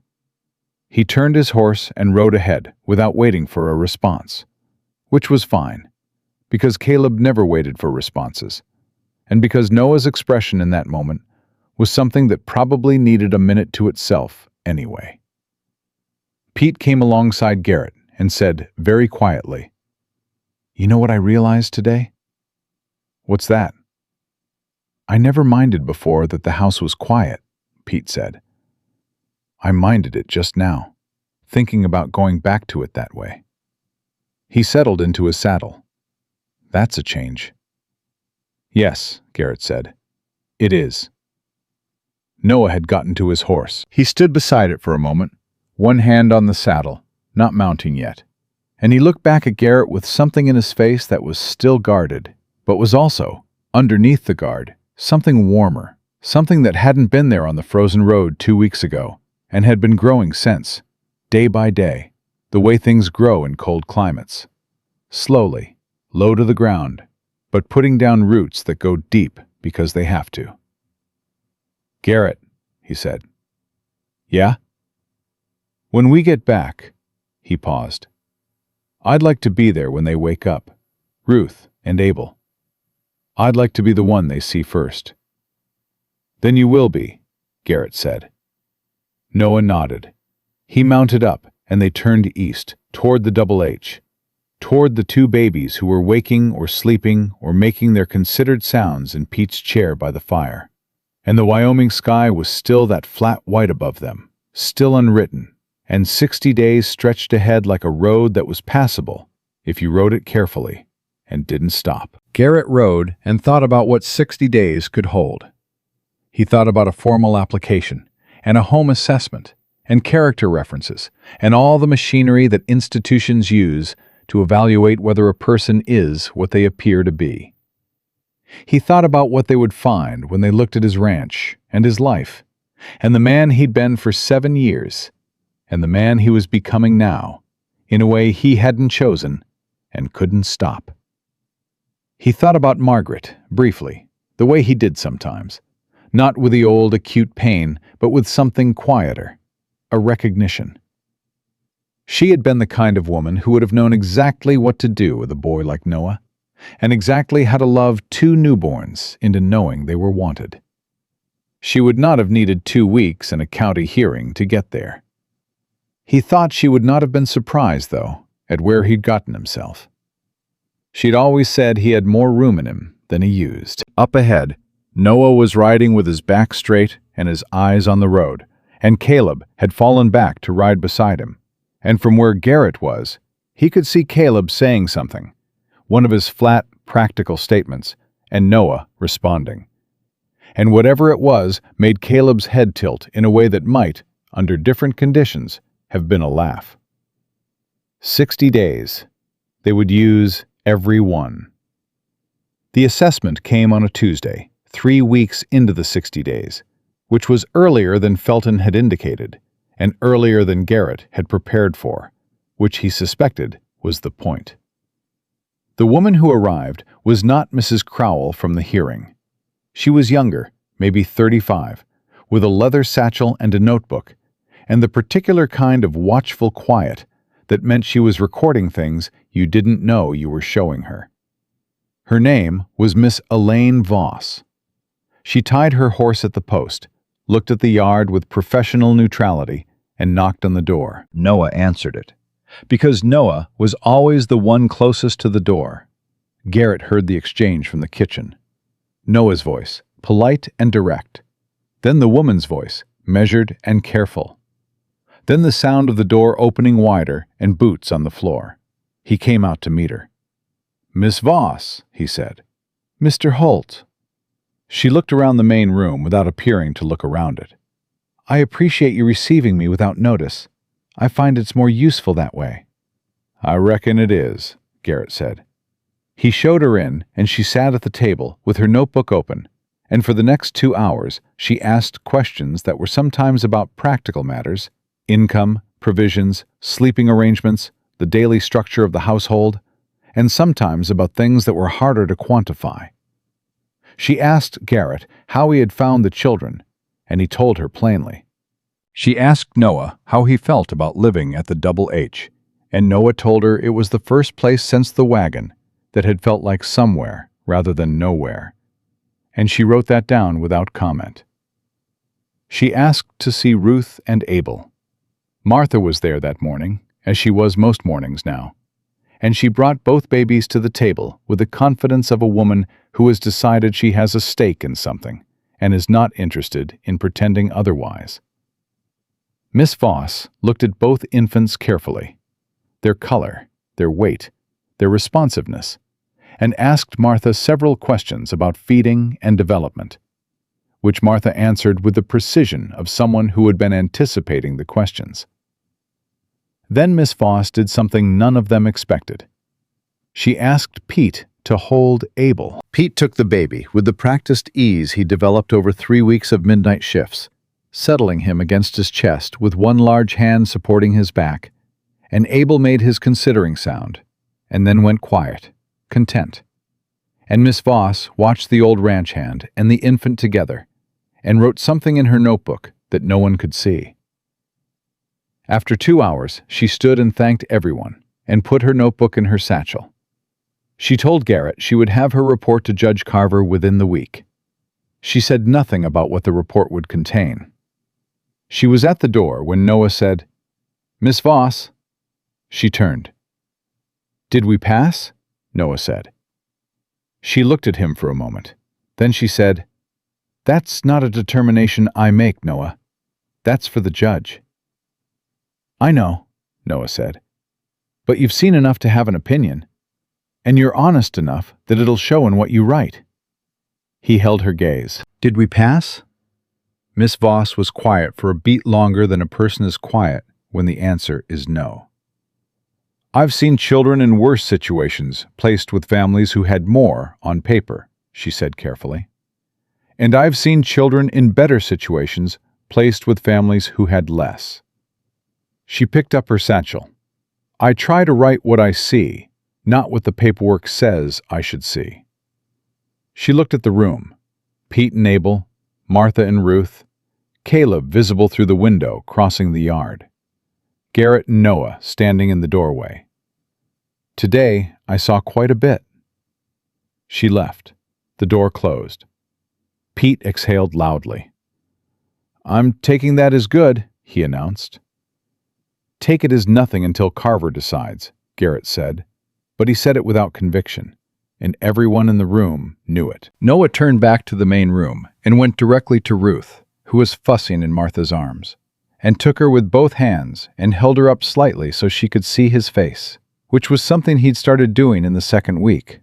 Holding her up, making sure she could see him, making sure she knew.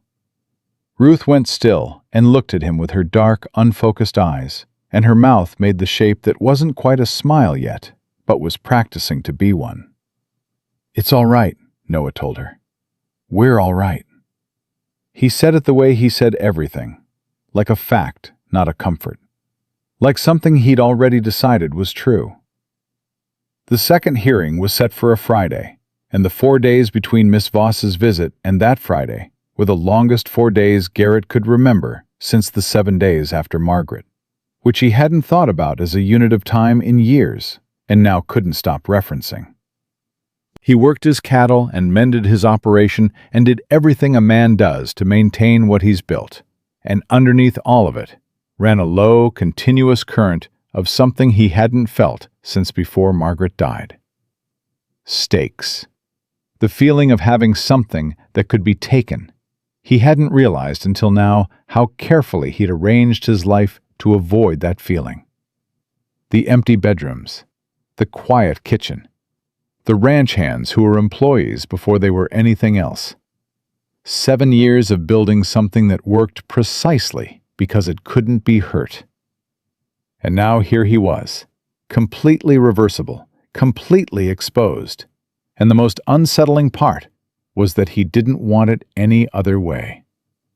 On the Thursday night before the hearing, he found Noah in the barn. It was past 9. The twins were down, Pete on watch, Martha having gone home an hour earlier. Garrett had assumed Noah was in bed and had gone to check the horses before turning in himself. And there was the boy, sitting on an overturned bucket in Cinder's stall, his back against the wall and his knees pulled up, not doing anything, just sitting. Cinder had her nose down near the boy's shoulder, in the way she sometimes did with Garrett, which the mare had never done with anyone else in 12 years. Garrett stopped at the stall door. "Can't sleep?" he said. "I slept some," Noah said. Then I stopped. Garrett came in and sat on the low rail across from him. Cinder flicked one ear and went back to her hay. "Tomorrow," Noah said. "Yes." "What happens if Carver says no?" "He won't." "You don't know that." "No," Garrett said. "I don't. But Miss Voss wrote what she saw, and what she saw was—" He stopped, because he didn't know how to finish that sentence in a way that wasn't either overconfident or insufficient. "What she saw was a cattle ranch," Noah said, with an old widower and 2 ranch hands and a neighbor woman who comes every day but doesn't live there. He looked at his hands, the healed knuckles, the new toughness in the skin. I've been thinking about how it looks on paper. Paper doesn't know what we know, Garrett said. No, but paper is what judges read. They sat in silence for a moment. Cinder moved. Outside, the Wyoming night was clear for once. No storm, no wind, just cold and stars and the particular silence of a ranch after dark, which is its own kind of sound. My mother used to say that the right thing and the legal thing aren't always the same thing, Noah said. She said you have to know which one you're fighting for. She sounds like she was right. She usually was. He was quiet. I keep thinking, she pushed twice and then she was gone. She never held them. She never got to see what they looked like. His voice was still steady, but the steadiness had a different quality now than it had on the trail. Less armored, more chosen.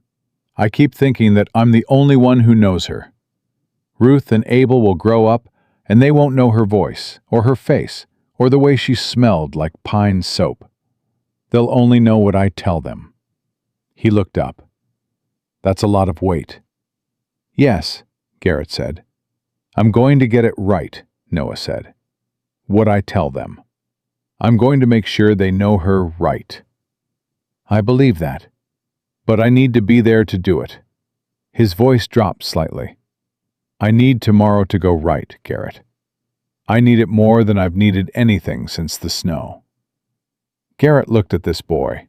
Nearly 9 now, by his own count, because his birthday had passed somewhere in the chaos of the first week, and nobody had known until Pete found him calculating it one morning at the table. Nearly 9 years old, carrying his mother's memory and his father's responsibility, and his siblings' entire future, and sitting in a horse stall at 9 at night, because the weight of it wouldn't let him sleep.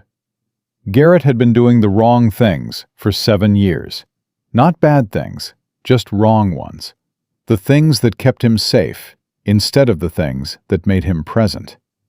He could see that clearly now, from where he was sitting, across from this boy who had never once made the safe choice. Not from the first moment. Not when safety would have meant walking away from 2 newborns in the snow. Noah, he said. The boy looked at him. Tomorrow goes right or it doesn't, Garrett said. And if it doesn't, we find the next thing. That's what you taught me, out on that trail. You didn't know where you were going. You walked anyway. He held the boy's gaze. I'm not going to stop, whatever tomorrow says. You understand me? Noah looked at him for a long moment. You mean that, he said, not a question. I mean everything I say to you. I made you that promise on the first day. The boy's jaw worked slightly. He looked at Cinder, and then at the floor, and then back at Garrett. And for a moment, just a moment, the 8 years of him showed. Not the stripped-down survivor, not the steady-voiced guardian, just the 8-year-old boy who had lost his parents in the snow and hadn't had anyone to tell him it was going to be all right, and had kept walking anyway. Okay, Noah said. Then he stood and brushed off his trousers and said good night in a normal voice and went back to the house. And Garrett sat in Cinder's stall a while longer and thought about Margaret and about his unnamed son and about how grief doesn't leave. It just finds somewhere to live that doesn't take up all the room. And how something else can live there too, alongside it, if you let it. Judge Carver's courtroom was more crowded the second time. Garrett didn't know why he was surprised by that. Small counties have long memories and limited entertainment. And a story like this one had spread the way stories do, changing slightly at each telling, but keeping the center intact. The boy in the snow. The rancher who stopped. The twins who lived. People had opinions about how it should end, and enough of them had opinions strong enough to make them ride to Laramie on a Friday morning to see it concluded. He recognized faces from town. The woman from the milliner's shop was there, which he hadn't expected. Helen Marsh, who ran the boarding house, was in the third row with her husband, and she caught Garrett's eye when he came in, and gave him a nod that was more than a nod. It was the nod of someone who has decided which side they're on, and wants you to know. Martha was already in the front row, Pete beside her. Caleb at the end, arms crossed, jaw set, looking like he was prepared to argue with the entire state of Wyoming if required. Noah walked in beside Garrett and looked at the room and went still for just a moment, taking in the number of people, recalibrating. Then he straightened his spine and walked to the front and sat down. Miss Voss was seated at a small table to the left of Carver's bench. Her satchel was on the floor beside her, and her notebook was in her hands, closed. Felton and Mrs. Crowell were back. Same seats, same papers. Carver came in, sat down, put on his glasses. "Second hearing in the matter of the Calloway children," he said. "Ruth Calloway and Abel Calloway, infants, and Noah Calloway, minor. Petitioner is Garrett Holt, seeking formal guardianship of all three." He looked at Miss Voss. "Assessment." Miss Voss opened her notebook. She read from it clearly and without editorializing. The practical conditions at the Double H, the daily care of the infants, the involvement of Martha Henderson, the support of the household's other members. She described the sleeping arrangements, the feeding schedule, the manner in which each child was responding to the environment. Then she looked up from her notebook and said, "I would add, for the record, one observation that is not strictly measurable." Carver nodded. "Go ahead." "In 12 years of this work," Miss Voss said, "I have assessed many households. I look for safety, stability, provision. Those are present at the Double H." She paused. "What I also observed, and what I consider relevant, is that the three children in this case have already formed bonds with the people in that household that are not theoretical or potential. They are existing and functioning and, in my professional judgment, vital to the children's well-being in ways that relocation would damage significantly." She closed her notebook. "I recommend formal guardianship be granted to Mr. Holt." The room was not silent after that. It was the opposite. The particular sound of a group of people exhaling and shifting and doing what people do when they've been holding something and can let it go. Carver let it run for 5 seconds and then looked at Felton. Felton looked at his papers. He and Mrs. Crowell had another of their brief conferences. Then Felton said, "The board defers to the assessment." Carver looked at Garrett. "Any final statement, Mr. Holt?" Garrett had prepared something. In the 4 days since Miss Voss's visit, he had thought about what to say, arranged it, considered it from different angles. He looked at his hands on the table in front of him, then looked at Noah beside him, then looked at Carver. "No, sir," he said. Miss Voss said it. Carver looked at Noah. "Anything from you, son?" Noah thought for a moment. Then, "Just that I'd like to go home." Carver held his gaze for a beat. Then the judge nodded once, slowly, with the weight of a man who has made a decision he is at peace with. "Guardianship granted," he said. "Formal documentation to be filed with my office by end of month. The county board will conduct a follow-up assessment in 6 months." He looked at the room over his glasses. "We're done." He stood and left, and the room immediately became something different. Not a courtroom, but a collection of people talking at once. Felton approaching Garrett with papers. Martha standing and pressing her hand over her mouth and then removing it because she had never been a woman who pressed her hand over her mouth for long. Pete making the throat sound continuously. Caleb standing at the end of the row with his arms still crossed, but with something different in his face. Something that looked like what relief looks like on a man who doesn't show relief.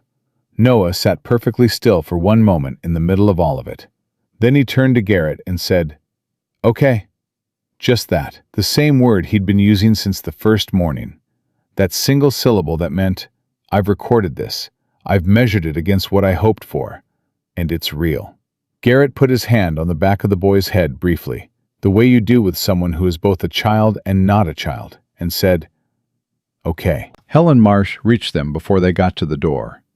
She was a tall woman, direct in the way that women become direct when they've run a business long enough to know that indirectness costs time. "Mr. Holt," she said, "I owe you an apology, and I prefer to deliver them quickly. I said things about this situation to people in town that I shouldn't have said. I had opinions about whether a ranch was a fit place before I knew what had happened or who these children were." She looked at Noah. "I was wrong. I'm sorry." Noah looked at her. "What did you say?" Helen didn't flinch. "I said it was unlikely to stick, that it was sentiment rather than sense." She held his gaze. "I was wrong on both counts." Noah considered this. "Were you the woman outside the milliner's on the day we rode in?" "Yes, I thought so." He looked at her for another moment. "It's all right, man. People form opinions before they have information. That's just what people do." Helen Marsh blinked. It was the smallest blink, barely a flicker, but it was the blink of a person who has been slightly undone by something. "You're very gracious for your age," she said. "My mother raised me that way," Noah said. "I try to honor it." They rode home in the early afternoon, the five of them, and the sky had cleared to a blue that Wyoming only produces in winter, deep and cold and absolute. The kind of blue that makes the land look small underneath it. Noah rode out in front, which he did sometimes on the open stretches, and Garrett watched him and thought about the 60 days that had just ended and the longer road ahead. He thought about a formal application filed and a 6-month assessment coming, and all the ordinary machinery of a life being built. What Noah would need to learn, and what the twins would need to become, and what this ranch would need to hold all of it. He thought about the bedroom at the end of the hall that he'd painted years ago for a child who had never come. The paint still on the walls, the room still empty, and how it wouldn't be empty anymore. He thought about Margaret. He thought, "I think you would have liked him. I think you would have known what he was the first time you saw him, the way you always knew things before I did. And I think you would have said something quietly to me about it later, and been right." He thought, "I think this is what you meant when you said I had more room in me than I used." Pete came up alongside him. "You're quiet," Pete said. "Thinking.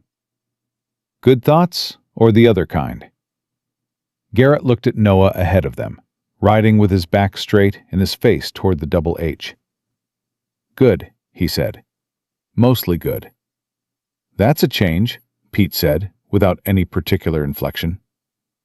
"Yes," Garrett said.